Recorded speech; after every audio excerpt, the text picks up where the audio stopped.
Dear students, professors, colleagues, and friends, thank you for joining the webinar on combating anti-Asian racism and xenophobia.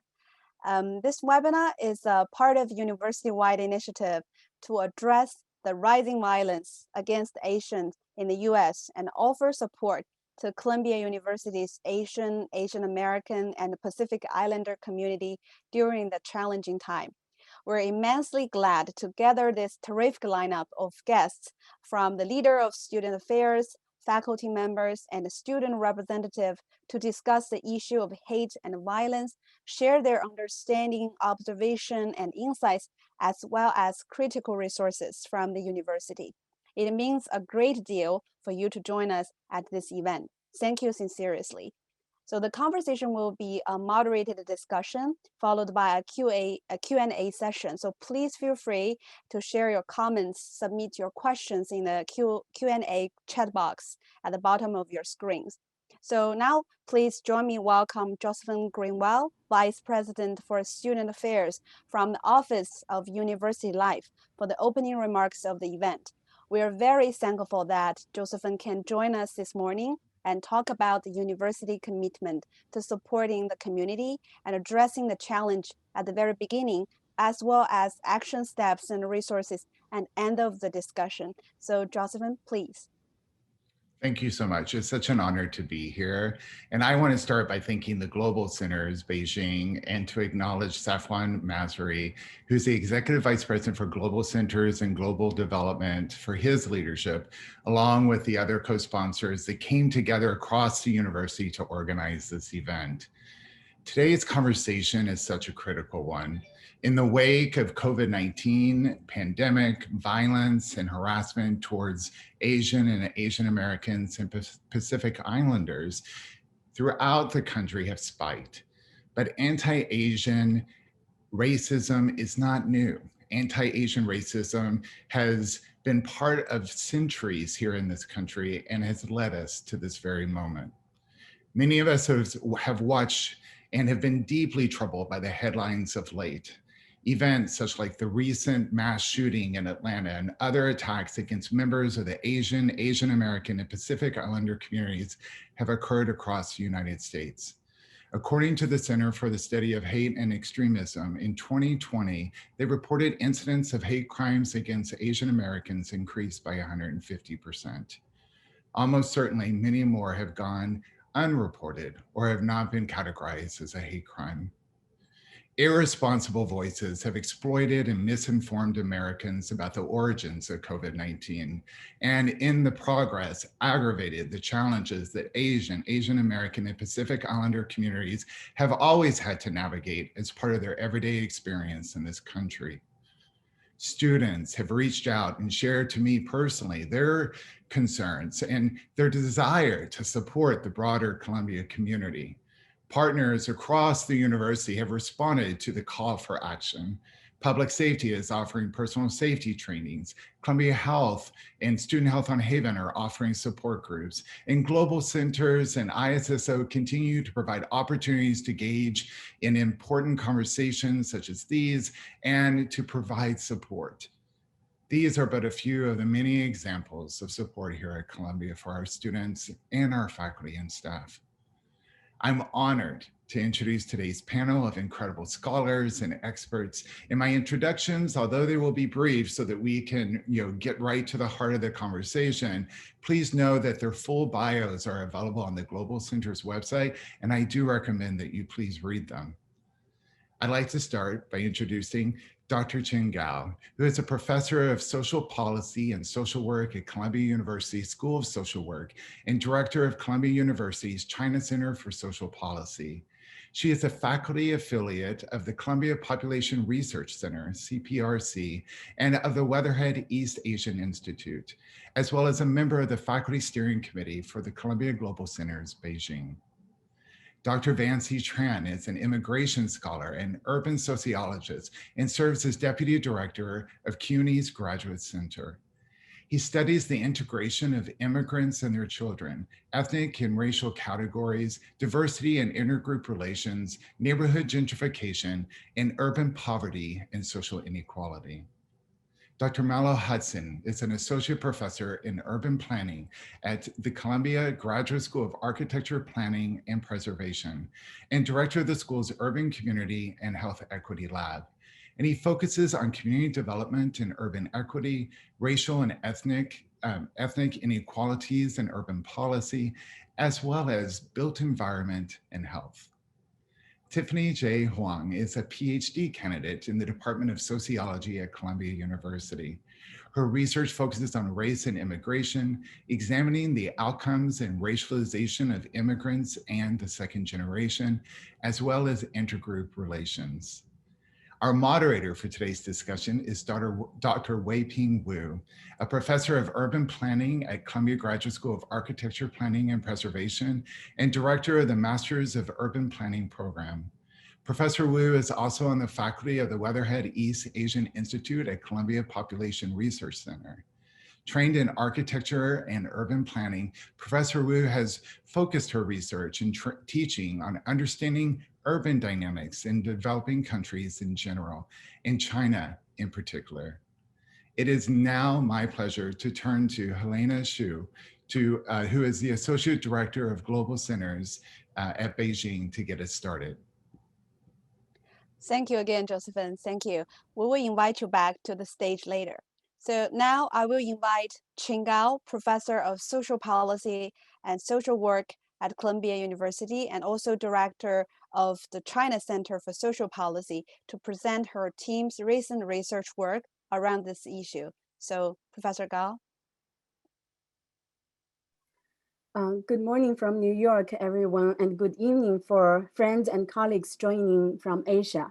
Today, it's my honor to join my colleagues at Columbia University and CUNY to talk about Stand Against Racism and Xenophobia, Discrimination Experiences of Chinese New Yorkers during COVID-19.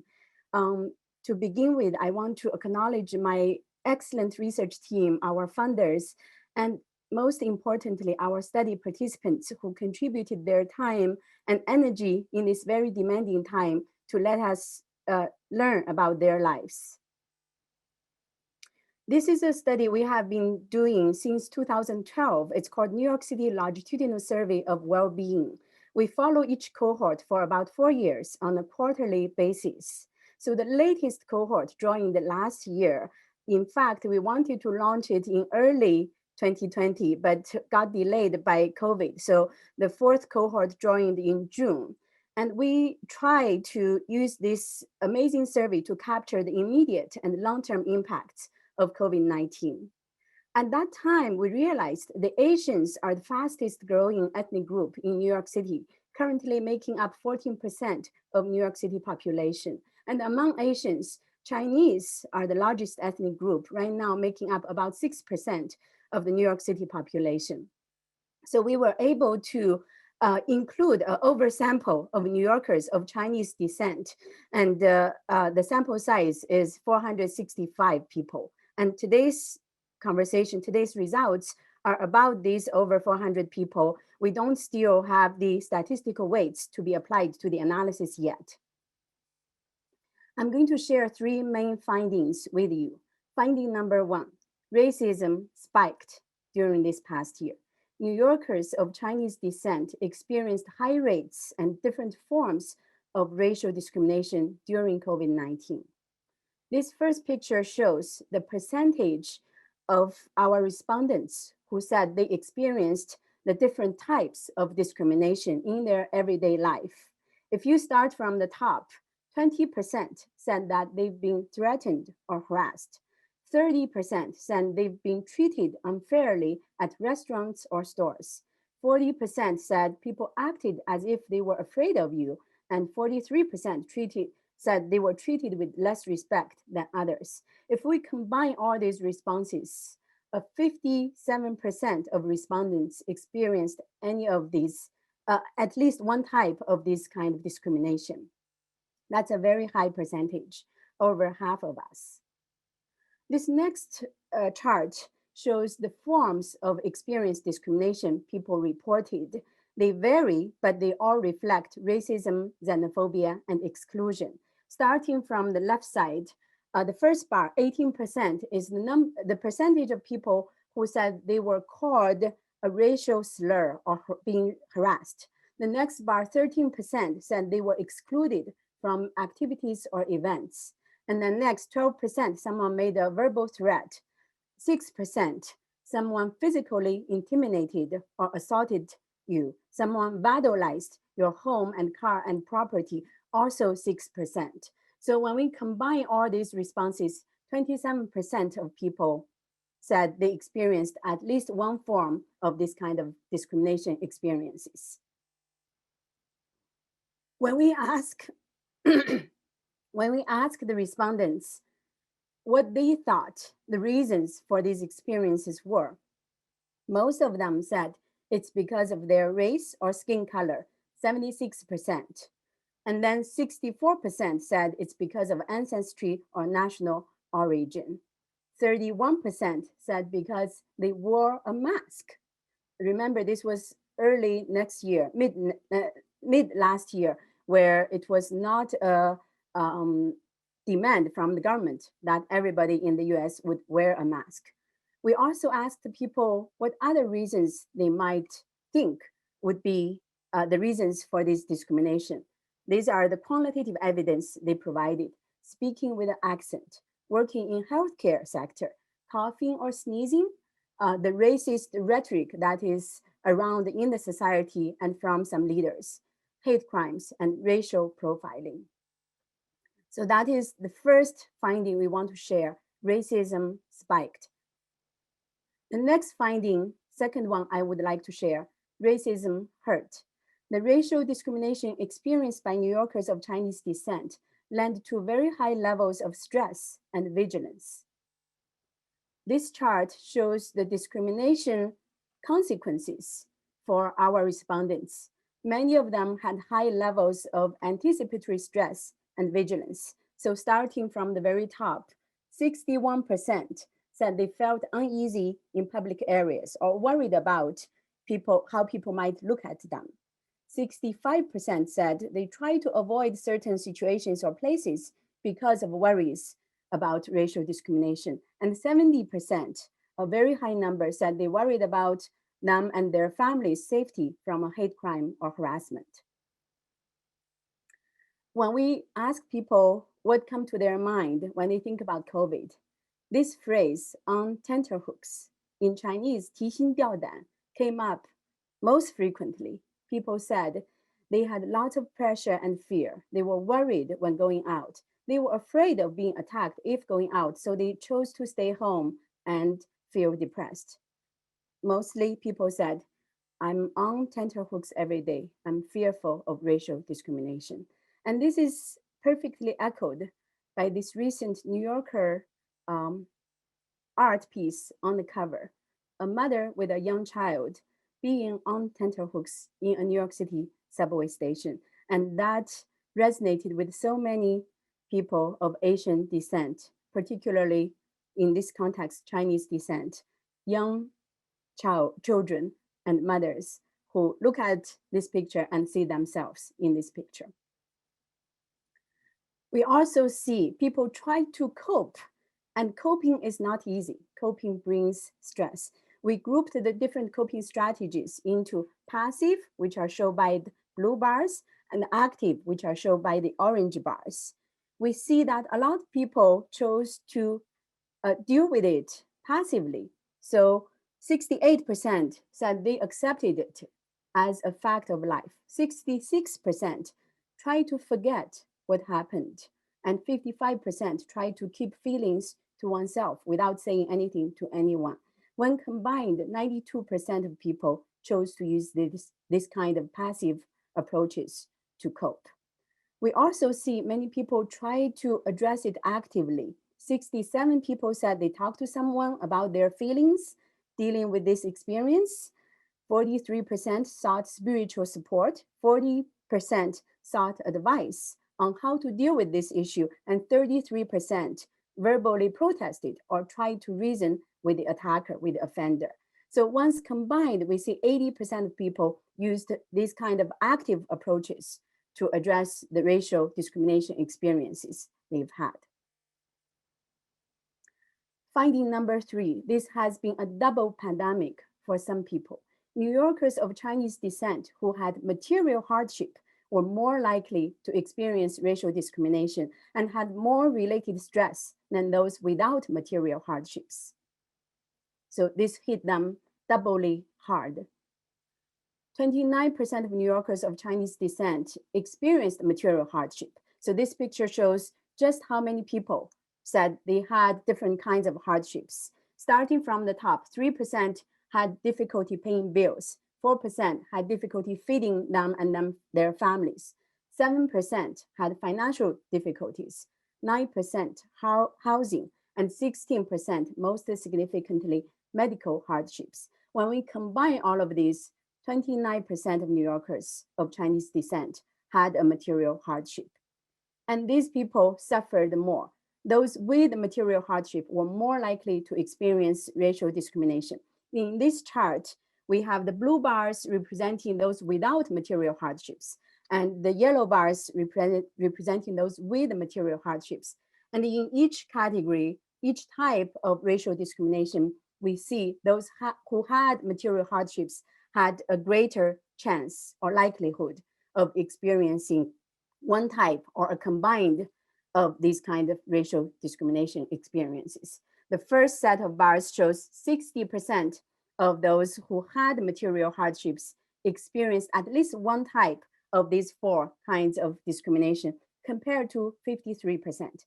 So we see this gap, but again, everybody suffered. This last chart shows those with material hardships also had to have greater anticipatory stress and vigilance. Similar to the previous chart, the yellow bars shows those with material hardships, and we see that they worried more. They had to try to avoid the situations more, and they felt uneasy more in public places compared to those without material hardships. Thus, we call these people enduring a double pandemic. So when we talked to our participants, what did they say? They all felt disheartened by racism, xenophobia, but some and many said they could choose to stay hopeful. So these are some quotes from our wonderful participants. The racial divide upsets me greatly. I'm terrified by the racial and political division in our country. I feel dispowered in the US, so I choose to stay silent. But I have hope that things will get better in the future, especially with better leadership. I think about how America is a country that has lost its way and lost respect for its people. But I also think about the American people who have come together to demand equality and racial justice. I will end by this amazing artwork. It's a series of artwork called I Still Believe in Our Country, Our City, created by an Asian immigrant artist that says, we belong here. We are powerful, and we are not staying away. We are not going to be quiet. We will fight back. Thank you very much. Thank you, Professor Gall. I think the data you just shared is kind of heartbreaking, but still, thank you for sharing the informative survey findings and analysis about it.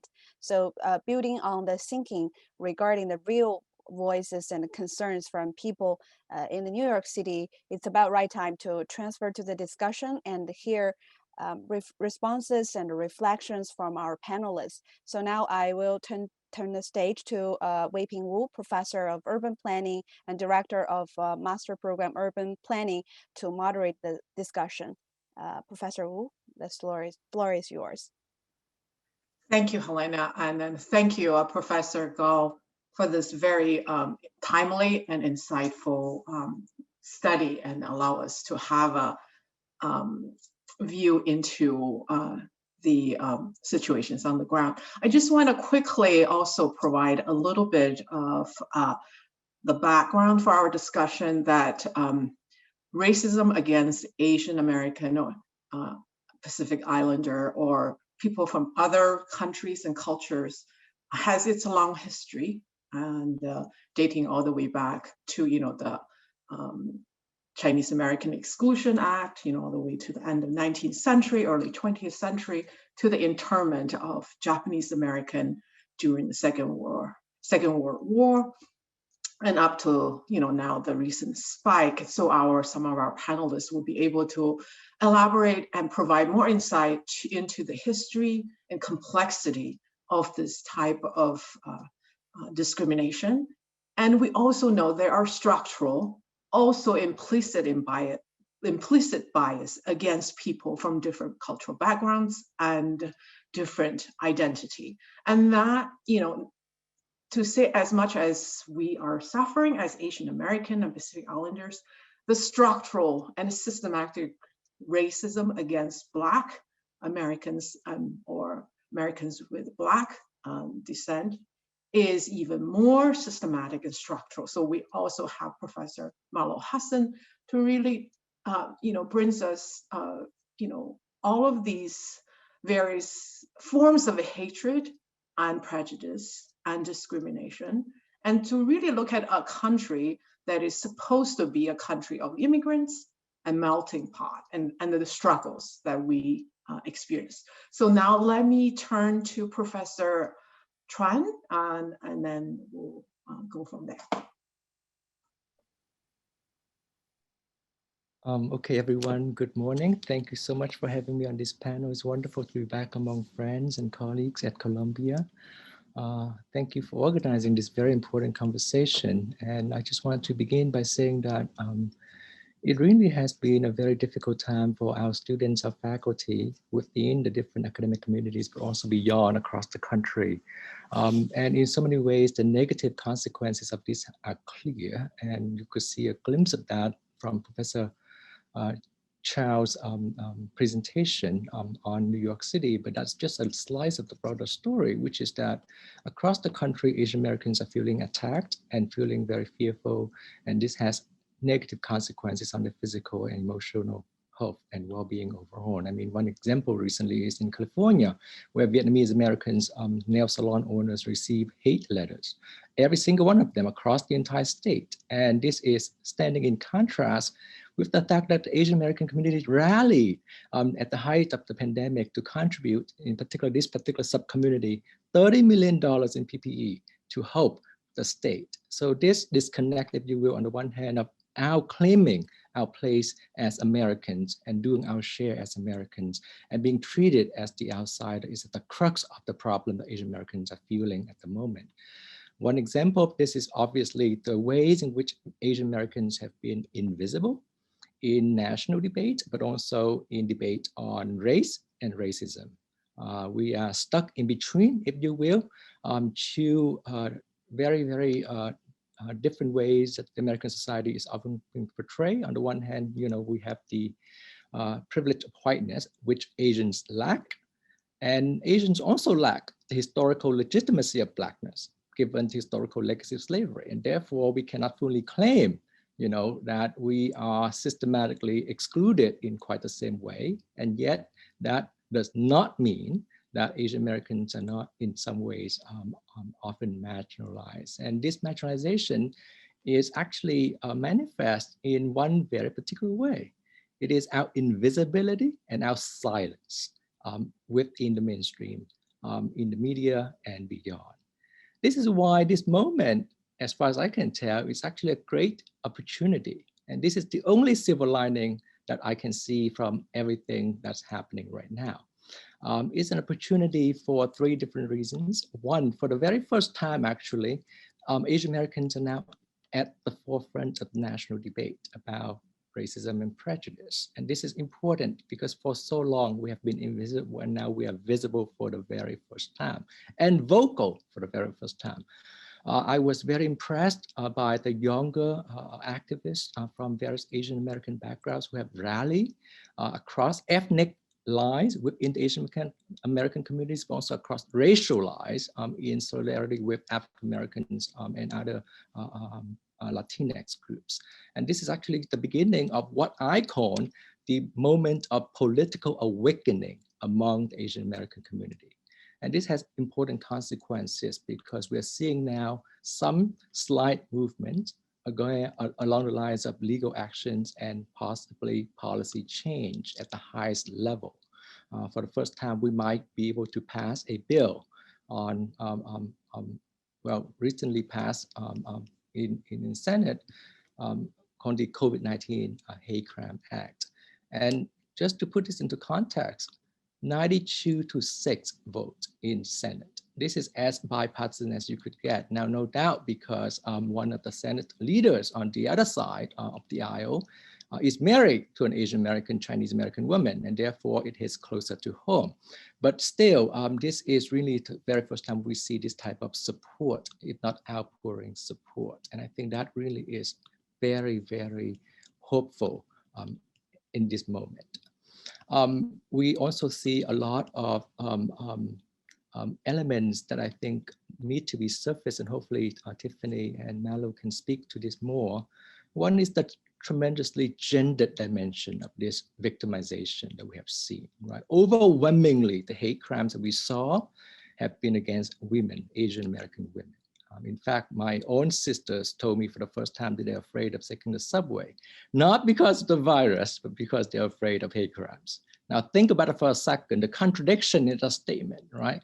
A global pandemic that they're not afraid of anymore, but the hate crimes are keeping them away from the street. And that's coming back to the isolation that Chin has described among the Asian American community.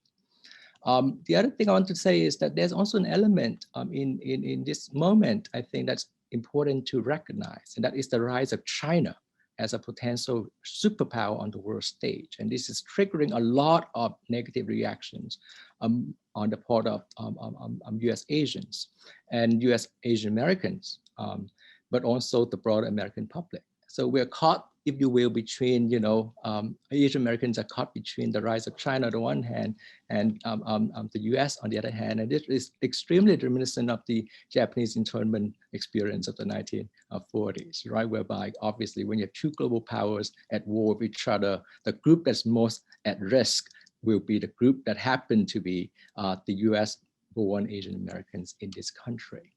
I want to shift my comments to say a word about what we can do, because that I think is crucial. I was trained in sociology and social policies, have always thought about what we could do.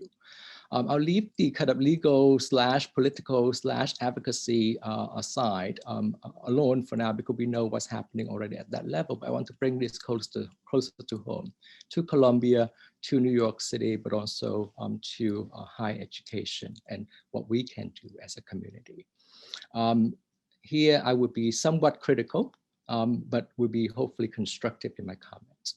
And one is the systematic marginalization of Asian American studies at Columbia and beyond. This is not unique to Columbia, so this is not about Columbia, but across the Ivy Leagues, we have roughly 25 to 27% of the undergrad population from Asian American background.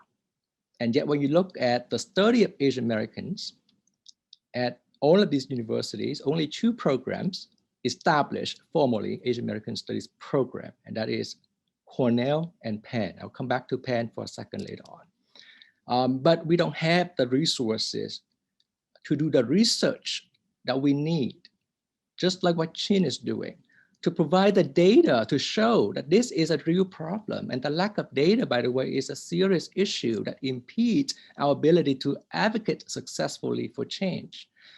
We see the rise of API data by my colleagues, Karthik Ramakrishnan, Jennifer Lee, and Janelle Huang. And we also see kind of increasing data on API hate. But really, we don't have enough of the data infrastructure to document, identify the problems, and then thinking about the recommendations to fix it. The analogy I would draw would be the French case, where for a long, long time, they refuse to collect racial data because they don't believe in race. And therefore they argue that there's no racial inequality in our society. Just imagine for a second that the census stopped collecting racial data and we claim that in the US we have no racial inequality. There would be an uproar, an outcry from our communities across the country for the injustice that will be done to the different communities. So therefore I would have to say that data collection, research a lot more research, actually, not just on New York City, but across the country, is crucial. And that comes back to my opening statement about the importance of supporting and committing resources to Asian American studies writ large across the university and across most academic institutions, because this is something that I feel very strongly about. Why is it important?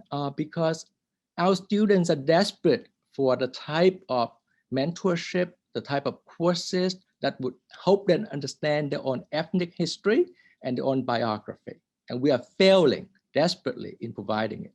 It's not just a Columbia problem, because that's true also here at CUNY, where I teach. So this is unique to basically this moment whereby we have always been sort of left out of the conversation on race. And I know Tiffany can say more about that. But let me just also say a word about the Penn situation to just highlight what's going on. Penn has an Asian American Studies program, which is more than what Columbia can say, or even Harvard could say. But Penn had 4 tenured faculty line in Asian American Studies. And over the last 4 years, they lost 2 of the 4. And the students are basically advocating for the hiring of Asian Americans faculty since 2017, when Grace Cow, my colleague, left for Yale, and more recently, David Ng in English is leaving for Harvard. David Ng, by the way, used to teach on our faculty at Columbia many years ago before he left for Penn. So this leaving of Grace Cow and David Ng really shook the entire Asian American undergrad student population at Penn to the core, because they're basically saying that there's no commitment. And to their credit, the Penn administration committed to the possibility of a cluster hire among the Asian American kind of scholars sort of to shore up the study of Asian Americans there. But this is after the killings that have happened in Atlanta, not before. And this tells you one thing, and that is that we are always reactive, not proactive in our actions. And we must change that. We must basically be much more proactive before the act, so that we can show our true commitment. And let me just also say one final thing, which is a commitment to Asian Americans have to really extend beyond just lip service to diversity and inclusion. It has to also extend beyond just creating another task force on Asian Americans at any particular level. It has to be about committing actual resources that could bring about change. So for example, one recent example would be the California Endowment, which committed $100 million over the next 10 years for organizations that work on Asian Americans issue. That is a type of commitment we need, and we have not seen that at all from the New York side. Zero, silence. That is a problem that we have to change. Now, the other final thing I'll say about this is, Asian Americans, faculty in particular, but also grad students are shouldering a disproportionate share of the burden. Some of my closest friends and colleagues have been extremely exhausted emotionally and physically. One of them just went into the hospital yesterday because she fainted. This is the result of what's happening now, because when I think about the Columbia undergrads I used to teach, and also the doctoral students and the grad students across the professional schools, I remember so vividly. Overwhelmingly, the students who wanted to meet with me were from Asian American backgrounds. Overwhelmingly, right? But when you think about the faculty diversity at Columbia, but again, beyond, this is not just about Columbia, I need to emphasize this. It's really dismal. I can count all of my Asian American colleagues in the social sciences on my 2 hands. Total. And when you think about that, and here I'll draw an analogy to the African American experience, and hopefully Malo can speak to this as well. If 25% of Columbia undergrads are African Americans, and you can count all of the Black faculty on 2 hands, there will be an uproar about the injustice that we are dealing with because of the lack of support for our Asian American community and students.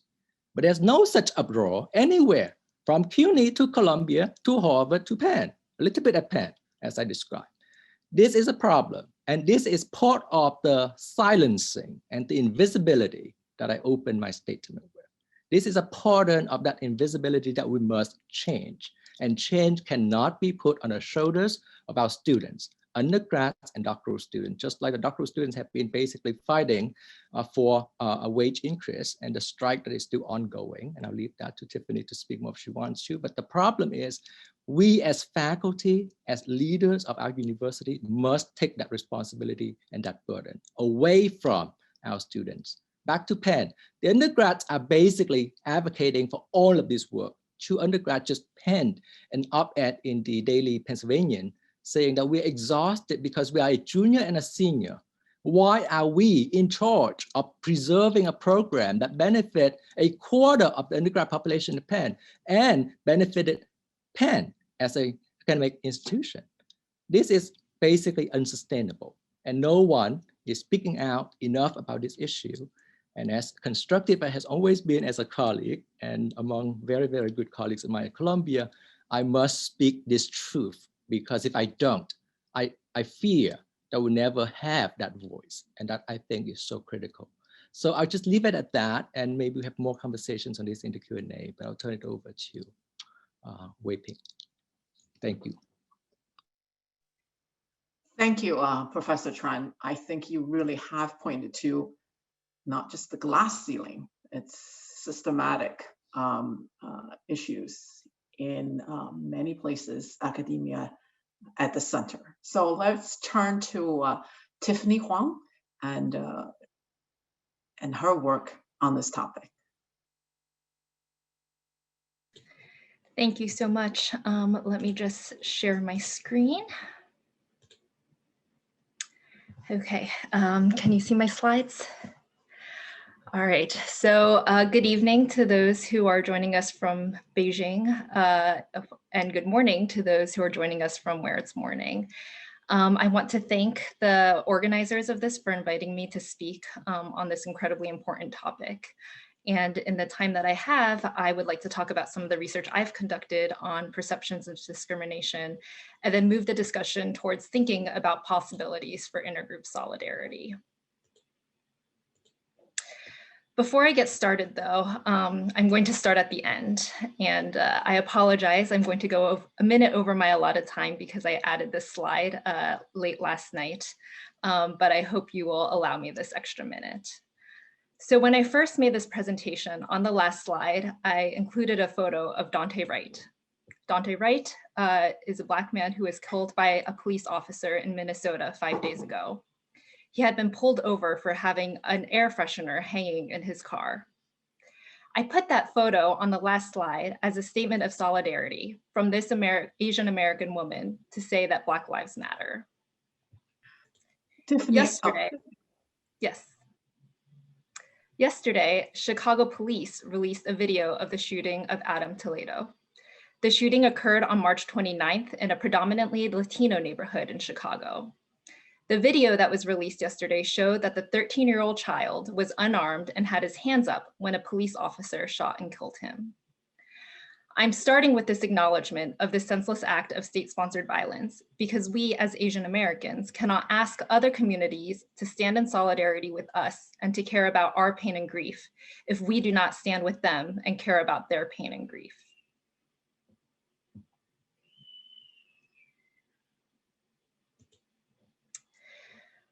So then, the research that I'll be discussing is based on an article I've written that's published, that will be published in a forthcoming issue of the RSF Journal of the Social Sciences. This issue is composed of studies that use the 2016 National Asian American Survey as its starting point, and I really recommend keeping an eye out for it for its release if you're interested in research about Asian Americans. In particular, one of the things that makes the 2016 NAS unique is that it was conducted in 10 languages and included subsamples of 10 different Asian national origin groups. One of the common critiques that research about Asian Americans often gets is that it fails to allow for data disaggregation, meaning that the incredibly rich diversity and heterogeneity within the umbrella category of Asian is often lost, or it's assumed that the experiences of a few prominent subgroups accounts for all subgroups. So in this paper, I'm interested in two main things. First, I'm interested in group dynamics. Specifically, I want to understand how Asian Americans relate to other racial groups. And I also want to understand how Asian Americans relate to one another. Second, I'm interested in how Asian Americans' perceived experiences of discrimination influence those feelings of commonality toward other racial groups as well as to each other. And I look at this question using two sets of questions within the 2016 National Asian American Survey. So first, I look at a set of questions that asks, thinking about government services, political power, and representation, how much do you feel Asians have in common with Black Americans, with Hispanic Americans, and with white Americans? I also look at two questions on the concept of linked fate, and these ask how much respondents think that what happens to other Asians also affects their own lives, and how much what happens to other members of their own ethnic group, such as Chinese Americans or Filipino Americans, affects their own lives. Second, I look at a series of questions that the NAS asks on whether respondents have experienced a variety of types of discrimination. And so I sort them into 4 types. Interpersonal discrimination is a combination of 7 items, which include things like being called names or insulted or being threatened or harassed. And these are very similar to the types of discrimination that Chin discussed in her presentation. Housing refers to experiencing discrimination in the housing market. Job discrimination refers to being unfairly denied a promotion, unfairly fired from a job, or thinking that you've ever not been hired for a job for unfair reasons. And finally, police mistreatment is whether you've been unfairly stopped, searched, questioned, physically threatened, or abused by the police. In my study, I also include 2 questions that ask if respondents think they or someone they're close to has ever been passed over for jobs because of affirmative action, or for college admissions because of affirmative action. And the reason I include these is so that I can take into consideration the possibility that perceptions of competition between groups influences this relationship between discrimination and commonality. Previous research has shown that experiences of discrimination are associated with feelings of both identification within a group as well as with other racial and ethnic groups, though most of this literature is on Black and Latino Americans' relationships with each other, and the prior research on Asian Americans before this 2016 survey is less conclusive. So first, to give you an idea of how common these experiences are, this graph shows the overall proportion of respondents who reported experiencing each of these types of discrimination. Remember, this is 2016. So at this point, 40% of respondents said they'd experienced at least one of 7 types of interpersonal discrimination. About a quarter said they'd experienced at least one type of job discrimination, a little over 1 in 10 reported experiencing police mistreatment, and about 1 in 20 reported experiencing housing discrimination. And when it comes to commonality with other racial groups, this question asks, thinking about government services, political power, and representation, would you say Asians have a lot, a little, or nothing in common with the following groups? And what you see here is that there's not a large difference across these 3 questions. In general, a little more than half of Asian Americans say they have some or a lot in common with these 3 groups. So then to look at the relationship between experiences of discrimination and feelings of commonality, I'll just quickly sum up these findings. And I don't want to go into the technical aspects of these models, but the gist is that the little bars that don't cross the dotted line down the middle means that there is a statistically significant relationship between variables. And so here what I found was that Asian Americans who reported job discrimination or feeling that they'd been passed over for a job were more likely to also feel that they had something political in common with Black Americans. Those who reported experiencing interpersonal discrimination were more likely to feel they had something in common with Hispanic Americans. And in contrast, experiences of discrimination were not related to feelings of commonality with white Americans. So on to linked fate. This question asks, do you think what happens to other Asian Americans affects what happens in your life? And if so, will it affect you a lot, some, or not very much? And it asks the same questions for members of your co-ethnic group. So if you were Chinese American, they would ask, do you think what happens to other Chinese Americans affects your life? And what we see here is that, again, about more than half of respondents feel some or a lot of linked fate with other Asians and with other co-ethnics. And when you look at the relationship between experiences of discrimination and linked fate, you again see that respondents who report experiencing jobs and interpersonal discrimination are also more likely to feel some or a lot of linked fate, both with other Asians and with other co-ethnics. And so the study suggests that for Asian Americans, there is in fact a relationship between perceived experiences of discrimination and their feelings of commonality with other racial groups, as well as with other Asians and co-ethnics. And the type and context of discrimination matters. And I suggest that this can be seen through the lens of common in-group identity. So if Asian Americans see some forms of discrimination as something that they share in common with another group, then they may be more likely to see themselves as part of a larger group and feel more warmly towards those other groups. And so I want to end by zooming out a bit to the current context. A lot of the recent coverage about anti-Asian racism has focused on conflict between racial minority groups. And my findings show that there is a lot of nuance when it comes to thinking both about Asian Americans' relationships with other racial minority groups, as well as in what it means to be Asian American, to think of oneself as Asian American, and most importantly, to be a member of a group that has been racialized as Asian American. And I say this last point because while much of the attention has focused on anti-Chinese sentiment relating to COVID, many victims of anti-Asian hate have not been Chinese or Chinese American. I also think that much less attention is paid to solidarity across and within groups, especially when it's solidarity between Black and Asian Americans, like what is depicted in this photo. First, because solidarity doesn't provoke outrage, and outrage is what gets views. Second, because despite everything that has happened in this last year, it remains unpopular to call out white nationalism and white imperialism as the causes of racial violence in America. And what I mean by that is that solidarity does not come easily, of course. It requires an understanding of common experiences across racial groups, including discrimination and hate incidents like I've described. But more importantly, it also requires an understanding of the very different historical experiences of white supremacy that groups have had. To understand the Black experience today, it is necessary to understand 400 years, not only of slavery, but of Jim Crow laws, of lynching, of mass incarceration, of state-sponsored housing segregation, and of voter suppression laws that continue to be passed to this day, and much more. To understand the Asian American experience today, it is necessary to understand not only the Chinese Exclusion Act, but of all the subsequent laws that shaped who could immigrate to the US, as well as the imperialism, violence, and oppression that the US has instigated abroad.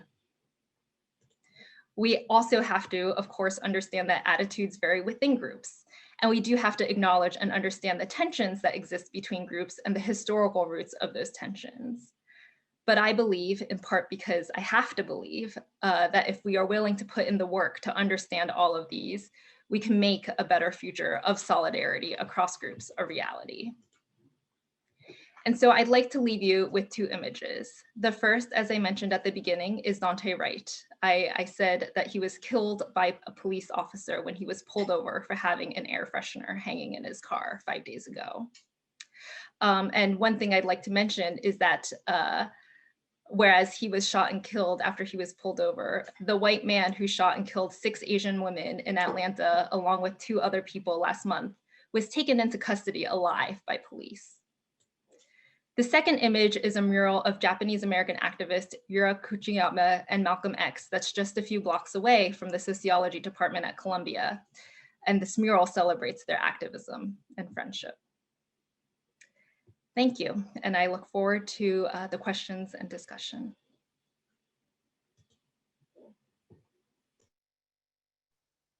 Thank you, Tiffany, really for pointing out the critical role of state violence, but also the promising that we can build, promising future that we can build through understanding and solidarity across groups. And with that, I'd like to turn to Professor Hutson. Thank you so much for having me. And I just want to let you know there's construction going on outside my building. So if you hear that, I apologize. But first and foremost, I have to say that what's gone on most recently, what's been reported recently, we know it's been going on for a long time, anti-Asian violence and verbal abuse is obviously saddening and breaks my heart, but it's also just enrages me when I think about the long history in this country of violence against Asian Americans. So I just want to make a few points.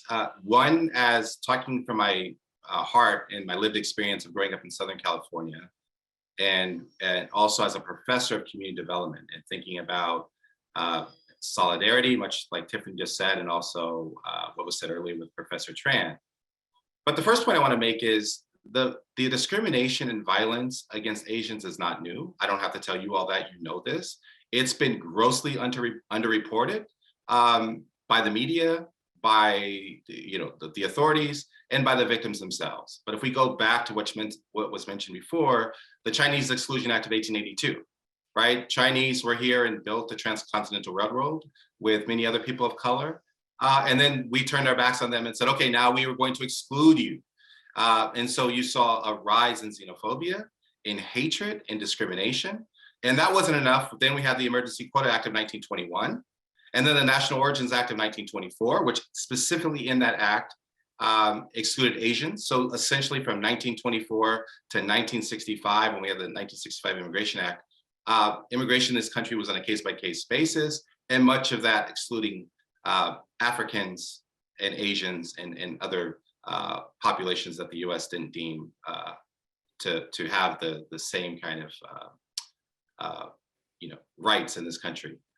So if we go through that history, you see that where Asians settled mattered a great deal, right? If we're talking about Chinese Americans, certainly on the West Coast, thinking of places like San Francisco, were discriminated much like Blacks were, right? We know, Tiffany, you laid out the different history and Professor Wu, my wonderful colleague in urban planning, in her introduction of the panel, was saying that, although there's a long history of anti-Black racism in this country, going all the way back to slavery and so forth.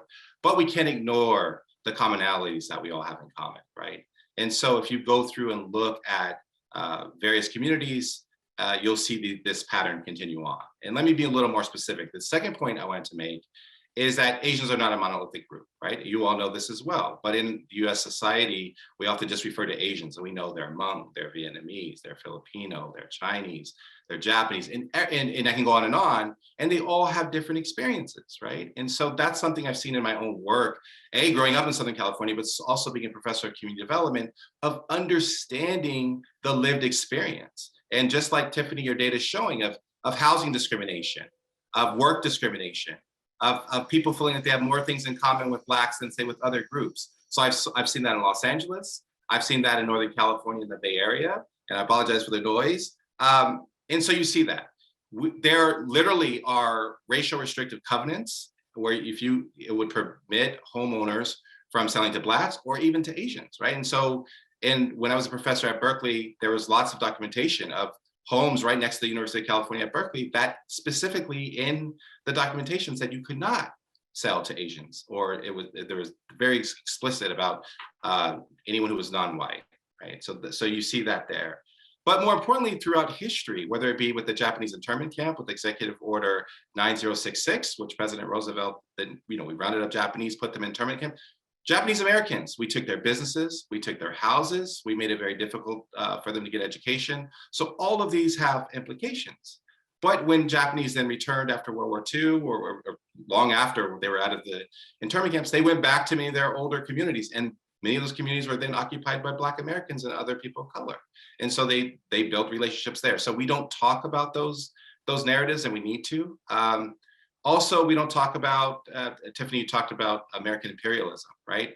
The Black Americans that stood up and said the war in Vietnam was wrong. The way that we treat our brothers and sisters around the world is wrong. And so these are things that, as I was growing up, certainly I was privileged to be in California and be in very diverse communities, but really understanding the struggle that we all are in together. And I think it's important for those who are not Asian and to understand that there are many different lived experiences, and there's an important commonality, certainly with Blacks and other people of color, of facing discrimination, structural discrimination in this country. And I couldn't agree more with my colleague, Professor Tran, when he talked about just thinking about education and why we have this double standard of looking at the population of Asians within our universities in so little representation at the faculty level, so little representation in our education and so forth in our curriculum. And so that's something we need to talk a great deal about. But overall, if we start to see what's happening now, we definitely need to educate. We need to, and it starts obviously at the university level, but also really having this narrative. And Tiffany, I love the images that you showed of just the solidarity, but there's a lot more we can do by telling this narrative of this commonality that we've had in America, and certainly globally when you think about the different struggles for different issues around human rights, equity, justice. And so we have to really bring that to the forefront. How do we do that? So I would say education, but also we have to be serious about our laws. Let's not ignore these hate crimes. I think you have to prosecute people. You have to be very serious about this.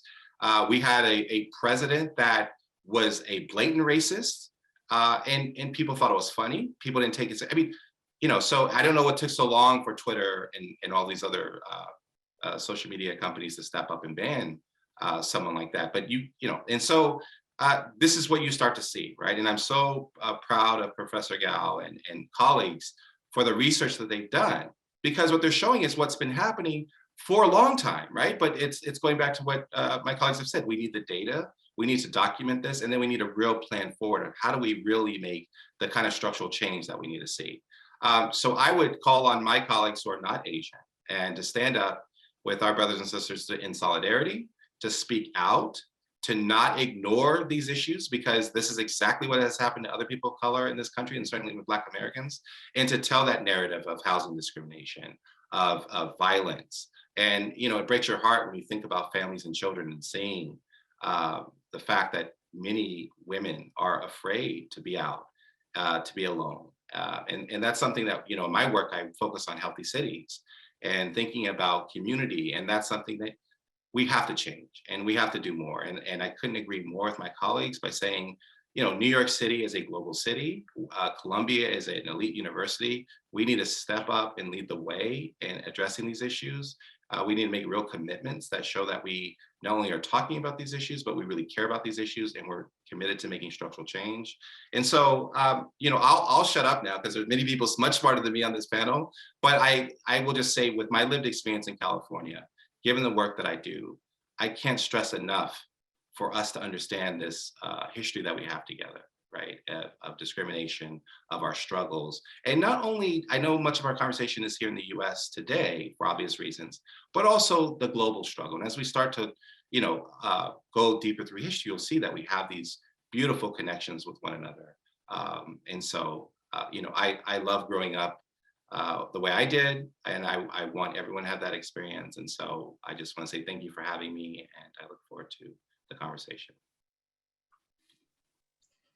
Thank you, Marlo. Being a colleague with you, it's been a privilege, and thank you for sharing that shared experience. And you really point out to the fact that the structural issues and that we need to break and confront ranges all the way from policies by the federal government and leadership or inept leadership and racist leadership, all the way to institutions of the free market, quote unquote, to housing and education. And so it permeates throughout the ways that we live in every city, every state, not just as Asian American, but also Black Americans and Latinx Americans. So with that, I wonder if any panelists would like, especially Professor Gao, if you have any additional comments or reactions to the panel discussion, or whether we should just open up to questions from the audience. I just want to echo the great points mentioned by our panelists. I had limited time and couldn't go into all these other important issues, but I fully agree with you. And I think we have so much to do. And I also feel, yes, we should not be alone. We should be joining together. One participant pointed out, it's such a burden for anyone, our study participants, our students, our faculty, to fight this. But if we join together, the fight is easier, it's more inspirational, and that we should also have self-care or care for each other, because this is hard work. Thank you. Anyone else on the panel before we open up to questions? We had an active chat box going, so I would encourage everyone to type your questions to Q&A because the chat box goes too fast. I'm not sure we're going to be able to capture some of the questions, but we do have some questions in the Q&A box. Unless any one of my colleagues wants to say anything else, we'll just start with the questions. Okay, so the first question from Richard Jordan. This is the 5th anniversary of ping pong diplomacy. Do we need new soft diplomatic initiatives to bring greater awareness to our communities on Asian American Pacific Islander violence?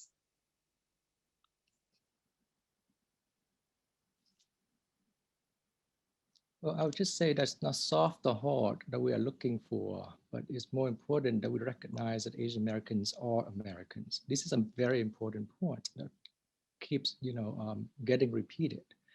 And the moment that our Americanness is questioned, especially for the second generation who are born and raised here, and like me, who is an immigrant and cannot fully claim Americanness, which is fine, it's really crucial that we recognize that they are Americans, and therefore, under our law, they should be treated equally, just like every Black American or African American or Latino American should be treated equally.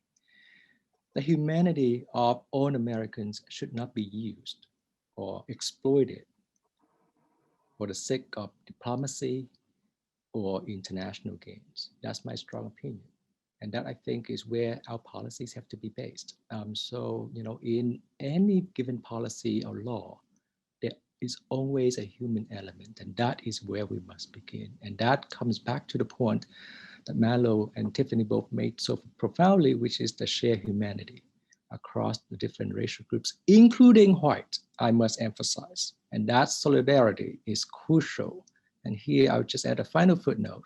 When you think about the struggle during the civil rights movement of the 1960s, it was not just Blacks who demanded equal rights. It was progressive, well-meaning whites who marched alongside Blacks that demanded change.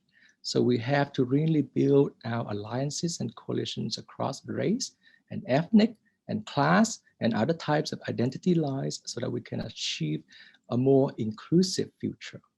And inclusion doesn't mean the exclusion of some at the expense of, or to benefit the inclusion of others. True inclusion means an inclusion of all Americans.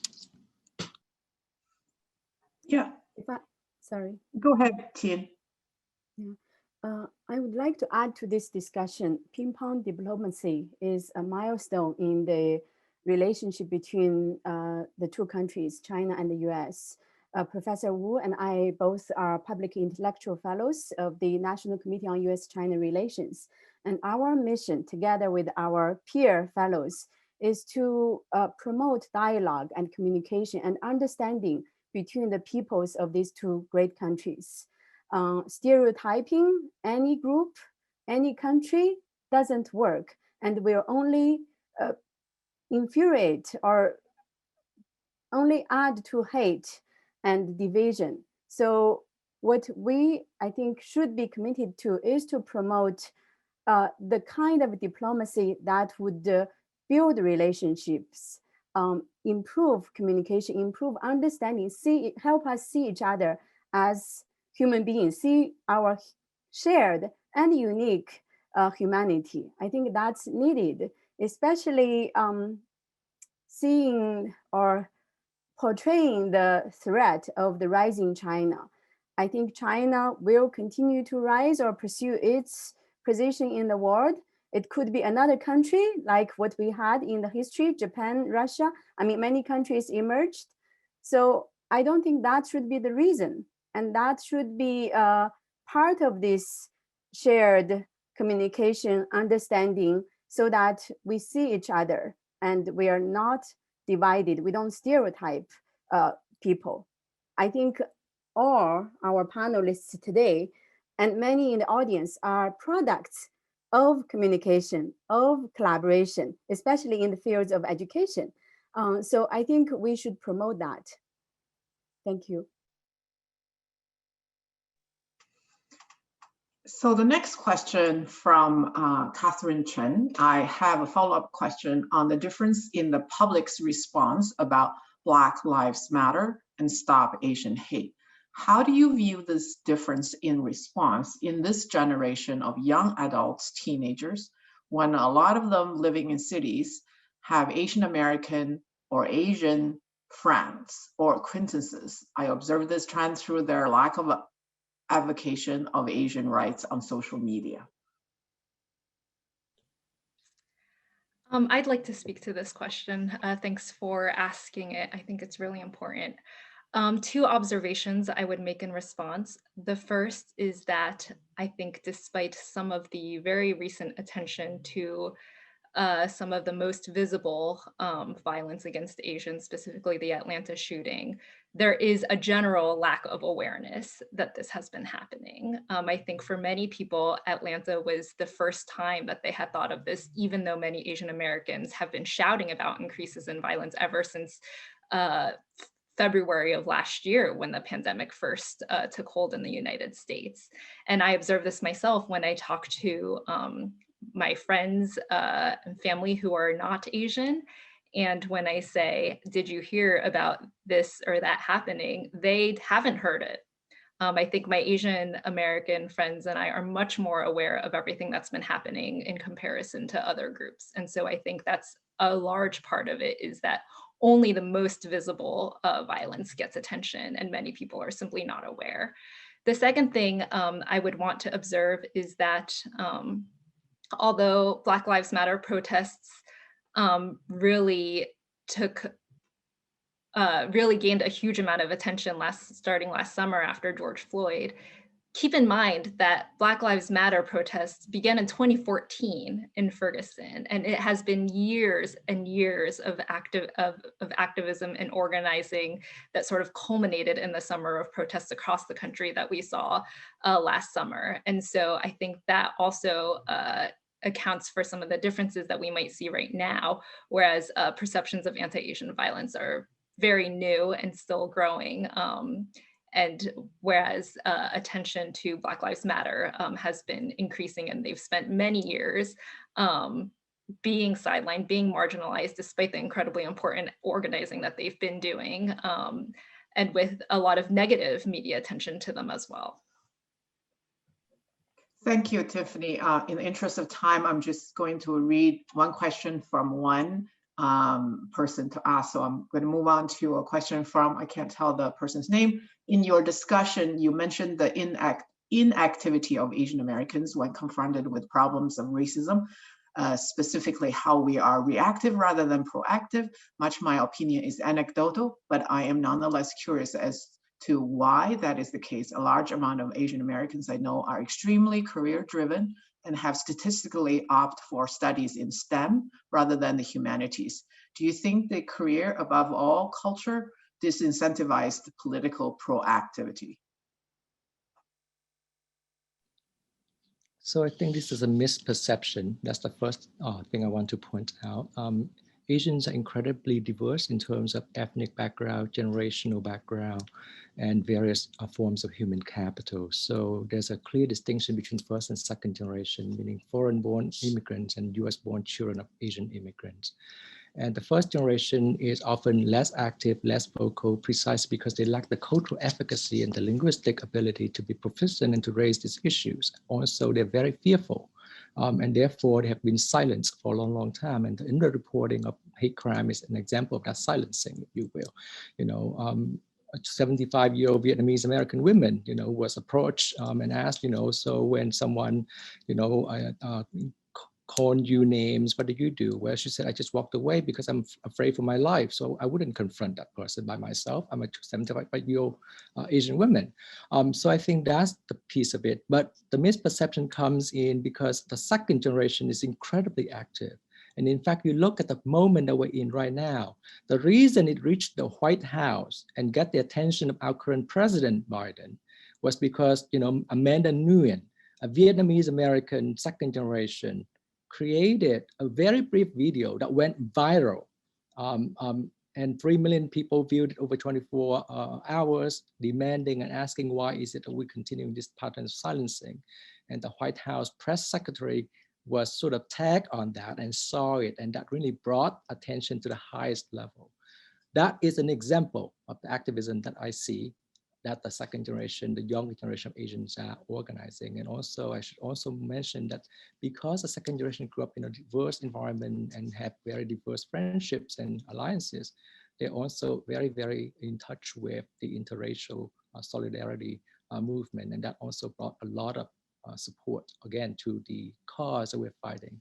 So I would like to say that despite their perceived inactive engagement, they're actually extremely active. And if it were not for them, we wouldn't be having this conversation right now at the highest level of national law.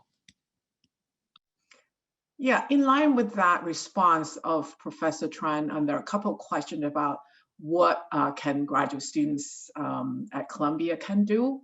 And then about one, if Carol says, my daughter was told that Asian racism essentially doesn't exist because of the positive stereotypes of Asians, how should she respond to that ridiculous statement? So, tools and facts that our younger generation as students can use. So to the panel.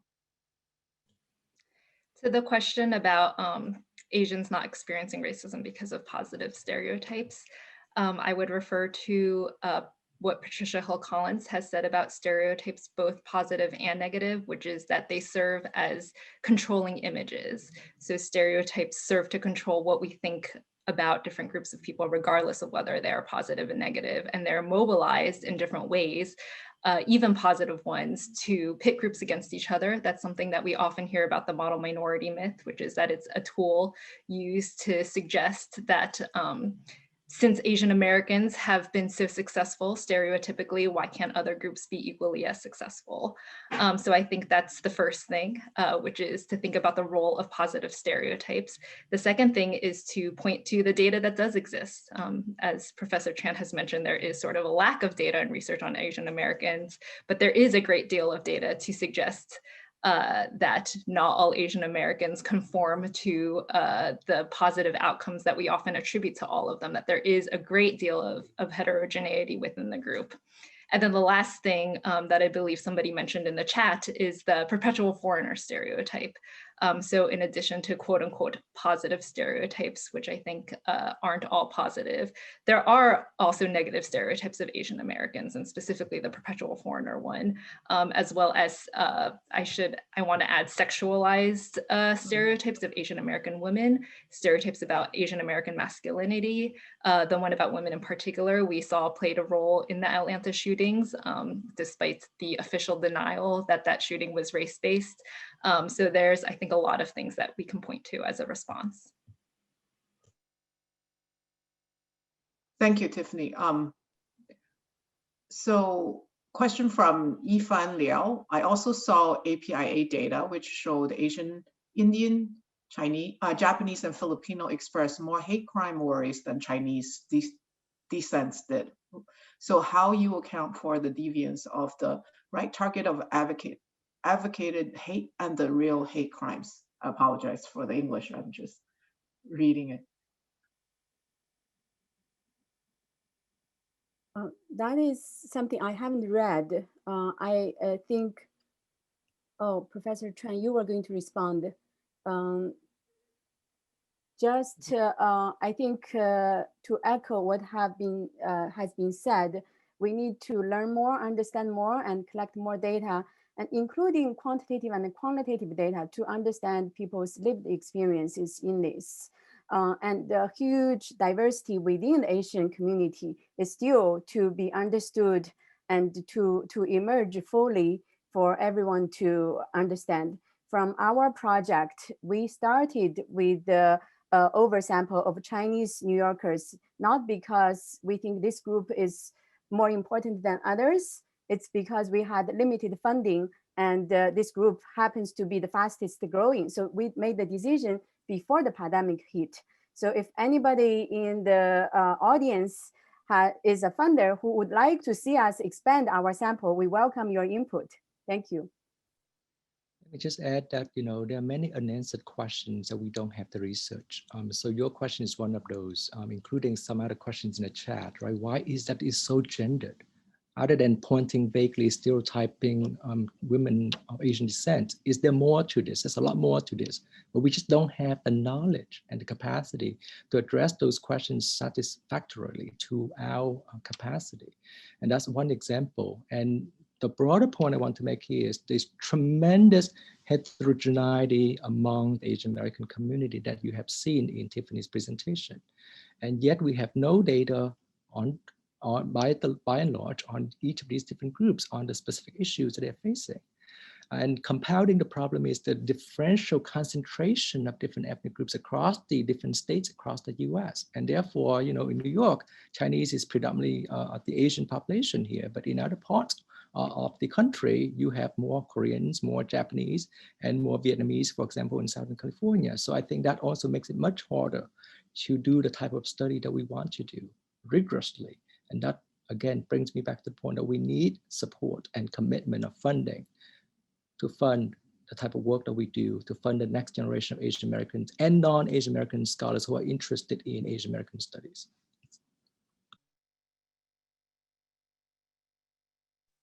Thank you, Van. So I think we're pretty much closed up. I answered most of the questions in the Q&A box. And just one last comment, I think, from anonymous attendee. Just a comment as a non-Asian person of color, violence against white people is in no way on the same level of racist violence against people of color. And in this context, AAPI, white people should not have to experience violence in order to emphasize and move to action. AAPI should be center right now. I have a questions and following this comment to all of us on the panel, in that we have seen intergroup solidarity, but we also have seen intergroup violence, right? And in fact, I occasionally read WeChat posts, and there's some sentiment, particularly when a Black person is attacking Asian, and it gets very kind of exaggerated in terms of the kind of the receiving end of news. So I would like to post this to all of you who wanted to shed some thoughts on how that, for us at an individual level, should be doing in terms of both either as a bystander, or as a scholar, and whatever role that we take in our everyday life. Yeah, I'll just say something and let my colleagues then respond further. I mean, hate is hate, violence is violence, right? And so you have to stand up for what is right first and foremost. But if I was to ground it in an example, growing up in the Los Angeles area in the 90s, right after the Rodney King verdict, you saw the uprising that took place. And some of the businesses that were targeted in South Los Angeles were Korean-owned businesses, right? Because there was tension between the Black community and the Korean community, pretty much occupying the same space. And so the media and other people pitted one group against another, and sort of these entrepreneurial business owners in this community, and then some people were saying they're exploitative. But if you start to get underneath the surface, you'll find that many of the Korean business owners couldn't get loans elsewhere. They were in a very tough situation, barely making it, and that's where they can only really open their business. And at the same time, you had Black Americans saying we want to open businesses, and so you have a situation where both populations are victimized, right? And there was quite a lot of violence targeted towards Asians, and that would get highlighted every time something would happen. So I don't even say there's quite. I mean, we can't quantify it because all the data is there, but certainly understanding the level of violence. But as an individual, you have to speak out every time. I mean, what's breaking my heart is seeing, which I saw on the news back in my home state in California, where I believe a 68-year-old Asian woman was just punched in the face. I mean, just unprovoked, right? And like, who's standing up for the community, especially if English is not their first language, or they just want to walk away, as Professor Tran was saying. They would, like, we have to stand up. We have to speak out. We cannot be silent. And that's the thing that, one of the reasons why I really want to be here today is to say anything that you take away from what I've said is you cannot be just silent about this. Whether we're talking about Black Lives Matter, we're talking about the Latinx population, people of color, injustices anywhere is something we have to just stop, right? So.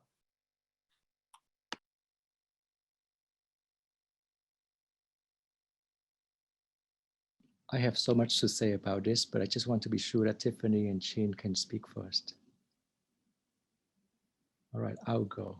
First of all, let me just say that it's really important to keep in mind a few data points. And then I'll come to the question that Weiping posed for all of us. Over the last year, as hate crimes overall declined for all non-Asian groups, hate crimes increased by 150% among Asian groups. Data point number one. This is important, right? Because this is saying to us that, okay, well, Asian Americans are basically targeted. What made this more visceral over the last year than ever before, as some of you have pointed out, racism against Asians have always been around. So what's new? Why is this so important at this particular moment? This visceral response had everything to do with the videos that documented this incident. And this is the analogy to the Black Lives Matter movement, whereby it's all of those videos that captured the reality that many Americans still deny to believe. And that, I think, made a huge difference. And I think that really sparked the conversation that we had. Among all hate crimes across the US, it was or has been disproportionately concentrated in New York City with like an 800% rise over year by year between 2019 and 2020. So here we are in New York City, the city that supposedly has a long history of welcome of immigrants and tolerance and interculturalism and multiculturalism and Black, Asian, white, and Latino relations and so on and so forth. So thereby we need to stop and examine and re-examine why is it in our very midst we have this explosion, if you will, of hate crimes.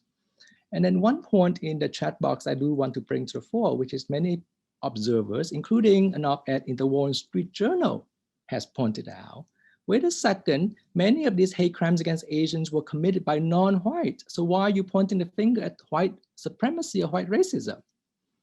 I am being provocative here, obviously, just so that we are, for the sake of this conversation, being fair to all viewpoints, because we are obviously arguing for racial solidarity, including white. But it's important to point out that over the last year in New York City, because of the failure, and this is just one aspect I can put my finger on with clear, decisive evidence, but there might be other contributors to this phenomenon. Because of the failure to contain COVID-19 under the previous president, we had an explosion and New York was hardest hit. And the population that was really, really most vulnerable at the time were people who were incarcerated. They were most at risk. So New York City made the decision last year to release some of these individuals so that we have fewer concentrations in jails and prisons across the city. But where we failed in that policy was that we're releasing individuals with significant mental health issues into the streets of New York without any support system at all. Where's the social worker helping them transition back to life? Where are the resources helping these people to make that transition? Because if you have been in prison for 10 years, isolating from the rest of society, and now you are in the midst of hundreds of thousands and millions of people, is a whole different disorienting experience, as my colleague Bruce Weston has shown in his book, Homeward. So that was where we failed. And that led to, right, some of the incidents that were captured, for example, like the video of the woman that was being stomped in front of 42nd Street or 43rd Street. And that went viral, and that was, again, being pointed to as evidence of Black against Asian hate. But that is too simplistic of a narrative that I reject. And the root causes of, all of these different examples that we could point to me, is intergenerational racism and poverty. The root causes of all hate, I think, is poverty and ignorance. And that's where education has to begin. So that is not a completely satisfactory answer to the question I posed to all of you, because we don't have the research to answer it fully, and I can't.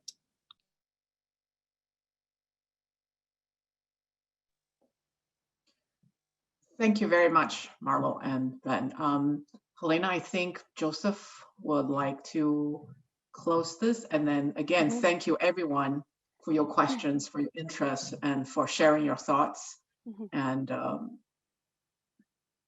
thank you, Professor Wu. Yes, thank you for moderating the incredibly informative discussion with the great panelists.